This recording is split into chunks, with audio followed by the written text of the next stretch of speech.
Jake Paul's world just crumbled to pieces after he got himself arrested, and honestly, it's like watching the ultimate fall from grace. All that hype, all those years of building a brand as the loudest, most outrageous YouTuber and wannabe boxing champ, it's all gone up in smoke with one arrest. And we're not talking about some minor mishap like speeding or getting into a petty fight. Nope, Jake's got some serious charges that could keep him locked up with no bail in sight. His darkest secrets have been yanked into the public eye, and now everything is spiraling out of control. But the worst part? Nobody's shedding a tear for him. The sympathy meter is stuck at 0. And you know what's even crazier? The cause of Jake Paul's arrest isn't some random scandal. No, it all ties back to that infamous press conference on August 18th. Remember that day? The one at the Jacob Javits Center in New York City, where everyone thought it would be just another over-the-top hype fest for his big fight with Mike Tyson? Well, it quickly turned into a circus. From the moment Jake swaggered onto that stage, something was off. Jake's always been the king of trash talk, but this time he went too far. He thought it'd be a brilliant idea to take a jab at Tyson's illness. Yep, you heard that right. Jake stared Tyson down and actually had the nerve to mock him, saying, "You had to go on your little menopause break and postpone the fight, so yeah. What about that, dog? I was ready before. You needed a little break. Your tummy hurt? Your tummy..." The entire room went dead silent, as if everyone was collectively holding their breath, trying to process the train wreck they'd just witnessed. Even Jake's die-hard fans were probably thinking, "Dude, you didn't just say that, did you?" But Jake wasn't done digging his own grave. He doubled down with his signature arrogance, puffed out his chest, and boldly declared, "I'm here to make $40 million and knock out a legend. I don't give a fuck about anything else." And he's the one that wanted it to be a pro fight, so he's gonna get his ass knocked out real. Forget about respect, honor, or even the sport itself. Jake made it crystal clear that he was only in it for the money. And your poor Tyson is just another pawn in Jake's never-ending quest for cash and fame. And let's not kid ourselves, Jake's never really been about improving his skills or learning from a legend like Tyson. It's always been about staying in the spotlight, keeping the buzz alive, and feeding his ego. Meanwhile, Tyson was dealing with real health issues, ulcers for crying out loud. He could have easily backed out of the fight, but instead he just took a brief pause, determined to face Jake when he was back at full strength. Correct. Jake Paul versus Mike Tyson. Jake Paul KOs Mike Tyson. I'm not here to do shit besides make a bag. But for Jake? Nah, he wasn't interested in getting better in the ring. Remember when he challenged Mike Perry to a fight? That wasn't about growth or improvement. It was just another ploy to keep his name in the headlines. Jake Paul's rise in the boxing world has been nothing short of a soap opera, full of drama and controversies that make you question if any of it's even real. Sure, his bravado and massive social media following have kept him relevant, but let's not ignore the whispers. No, scratch that. The outright shouts from fans and boxing experts who've called out the sketchiness of his victories, especially those oh-so-convenient TKOs that have everyone rolling their eyes and wondering if Jake's wins are as legit as he claims. That's why Tyson said, "Be in good shape because your health depends on it." Hey, you're the one that wanted 8 2-minute rounds. You want to make it 10-3? In the world of professional boxing, where every punch can be the difference between glory and defeat, the referee's role is the ultimate authority. But when it comes to Jake Paul's victories, those refs have had people raising their eyebrows more than once. Take his fight with Tyron Woodley on August 29, 2021, for example. It ended in a TKO, but it felt more like a magic trick than a legit boxing match. Woodley, known for being one of the toughest guys out there, suddenly found the fight stopped in his tracks. The whole thing felt suspiciously like it was choreographed to keep Jake's face from meeting the canvas. And then there's that bizarre spectacle against Ben Askren on April 17, 2021. Another TKO, another round of what just happened?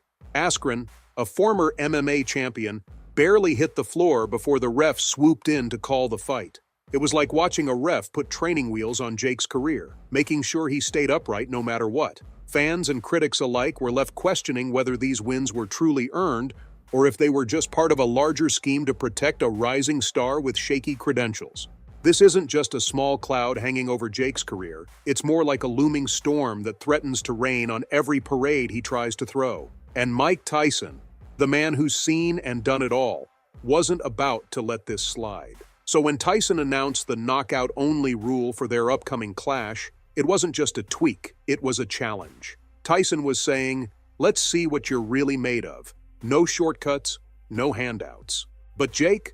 Let's just say he wasn't too thrilled. The crowd erupted with excitement when Tyson dropped this bombshell, cheering for a real fight, not another questionable victory. And Jake? He totally lost it. He grabbed the mic and unleashed a tirade that had nothing to do with boxing and everything to do with his fragile ego.